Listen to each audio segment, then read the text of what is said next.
I got out of the Navy in 50 years ago, in 1965, in San Francisco, when LSD was still legal. And the sexual revolution had begun. And we all were part of it. And, but some years ago, it took a wrong turn. And so, and this happened in 1998, about 20 years ago, when Bill Clinton,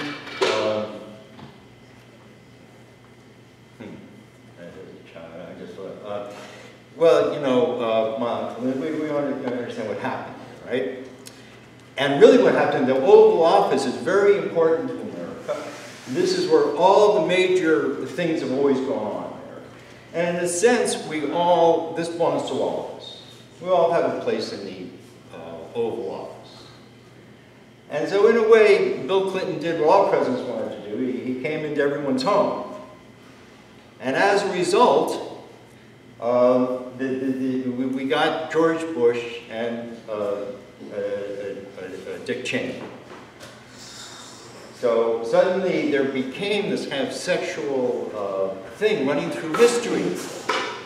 And they got Condoleezza Rice, who we affectionately called Conti, and Colin Powell. So then they had Dick, Bush, Colin, and Conti. And they made a mess of the world, you know, the 9/11, and the Afghanistan war, and the Iraqi war, and finally, after 4 years, the Democrats, they put up John Kerry, but they didn't understand that in Hebrew, Kerry is a wet dream. So they kind of just splattered him on the wall, and they had another 4 years. Finally, after that, they brought down the economy. They finally left, but they didn't completely leave, because there was this guy, John Boehner.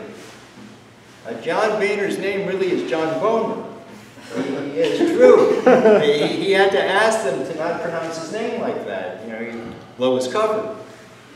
So for many years, he's sticking it to President Obama. And finally, he limps out and wasn't able to keep it up. And in the absence came up Anthony Weiner, who eventually spilled the beans to Cummings. And that's how we got to Donald Trump. And who is Donald Trump?